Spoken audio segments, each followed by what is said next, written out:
Y vos tenés que analizar inflación, y ahí mete todo, consumo, no consumo, cuarentena, mete todo ahí, y después el tipo de cambio.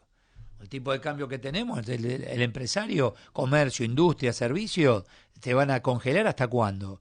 O no, o me dejás poner el precio que corresponde, o hay desabastecimiento, no hay mucha alternativa. Daniel Estico es economista, está en línea. ¿Cómo te va, Daniel? Buenas tardes. Buenas tardes, Eduardo, buen día, un gusto escucharte, gracias por llamarme. No, al contrario, Daniel. Digo, hay que seguir monitoreando tipo de cambio e inflación, ¿no?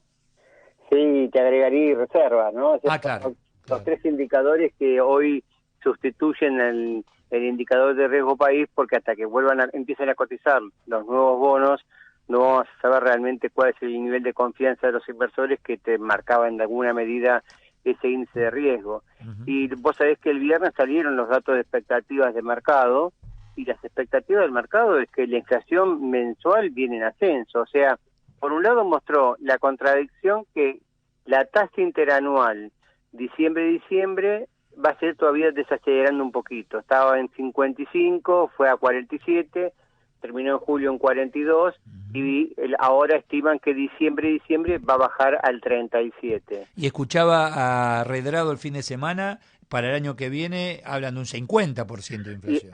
Y a eso iba a ir. Entonces, a Ah, partir de agosto ya se está viendo una aceleración en las expectativas de inflación de los economistas, que arranca con el 3 y después llega a casi el 4% en diciembre, porque cuando uno mira inflación, que es el aumento generalizado de los precios de la economía, influye factores de demanda, y entonces como la demanda está contraída, como vos bien decías, el consumo se está desacelerando, por ese lado no hay tanta presión, pero también hay inflación de costos, como vos también decías, la ampliación de la brecha cambiaria entre el oficial y el libre, un escenario donde todos hablan, desde el presidente del Banco Central, el ministro de Economía y el propio presidente de la Nación, hablan del tipo de cambio, del dólar, que es la peor señal de tranquilidad a los mercados, porque justamente de algo que no tienen que hablar esos tres funcionarios es del dólar, tienen que hablar de claro, otra cosa, y claro. cuando hablan es porque están preocupados. Mm. Y entonces aumentan los costos, porque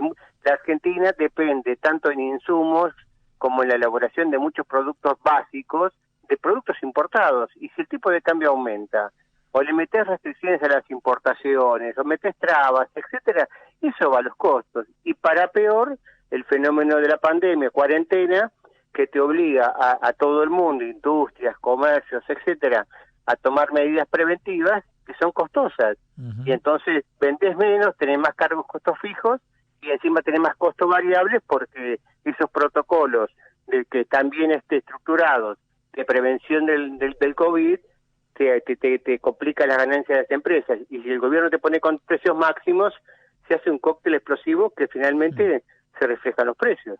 Eh, el tema es cuando acá te bajen la bandera a cuadros, diga, bueno, ojalá sea pronto, avancemos con el desconfinamiento general, de hecho está ocurriendo, pero bueno, vamos a cuando te bajen la bandera, ahí la gente, el comercio, la industria va a tener que reponer mercadería, materia prima, etcétera, y ahí se va a mover el dinero desde otro lugar ya. Ah, Exactamente, y la variación de esos costos de reposición ujú. van a estar vinculados también a cómo sea la flexibilidad en el traslado interjurisdiccional. Lo veíamos anoche en un programa de televisión, un trabajo de investigación, cómo mostraban los piquetes que hacen las provincias, las intendencias, para que justamente los camioneros, los que transportan esas mercaderías que necesitamos para consumir o para producir, Ujú. tienen que hacer malabares para poder pasar o soportar costos adicionales porque no los dejan pasar de determinada línea, porque no pueden Claro. descansar correctamente. Entonces, Mm. todos esos costos que atrasan la fluidez en el manejo de la economía se traducen en los precios. Ujú. En realidad es un gobierno que atrasa, ¿no? En todo sentido. Fíjate el impulso al tema telecomunicaciones, fíjate la ley de teletrabajo, fíjate, hay tanto, el impuesto, bueno, o por única vez lo que le piden a aquellos que más dinero tienen en Argentina, odia a Mercado Libre, bueno, hay un montón de situaciones que atrasa. Atrasa, mira con el espejo retrovisor porque no hay mensaje que dé el gobierno sea el presidente, sea el ministro de Economía, sea el jefe de gabinete, que todo lo que hacen lo hacen pensando y comparando con el gobierno anterior. Y ya sabemos los defectos que tuvo el gobierno anterior y por eso los que nos gobiernan no llegaron al poder. Entonces, en lugar de mirar para adelante y, como voy a decir, dejar de atrasar, manejan la economía y la política y la situación social con el espejo retrovisor. Y eso lo que hace es nos lleva cada vez más atrás y nos aleja cada vez más del mundo, ¿no? Fíjate que Estados Unidos tuvo creación de 1.400.000 empleos en agosto, Brasil tuvo récord de producción industrial, etcétera, y nosotros vemos cómo se está desacelerando la recuperación, ¿no? ¿Cómo ves de acá a fin de año la situación, Daniel? Lo veo complejo. Todo el mundo tiene una gran expectativa en la próxima semana, cuando el 15 de septiembre el ministro de Economía presenta en el Congreso el presupuesto 2021-2024, a ver realmente si hay conciencia y congruencia en los objetivos e instrumentos para sacarnos de este pantano.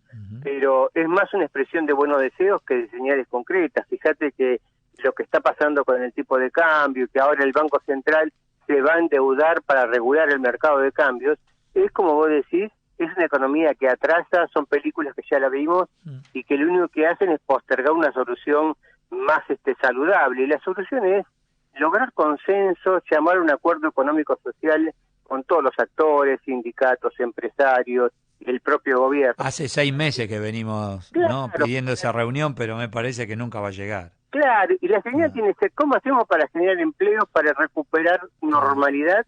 Es decir, la idea es más esfuerzo en cuanto a impositivo, al trabajador más esfuerzo, trabaje más pero cobre menos, y al Estado, yo te sigo gastando, total tengo a quien me lo financie, esa historia termina mal, ya lo sabemos. Te mando un abrazo grande, Daniel, gracias. Un fuerte abrazo, gracias. Daniel Stico.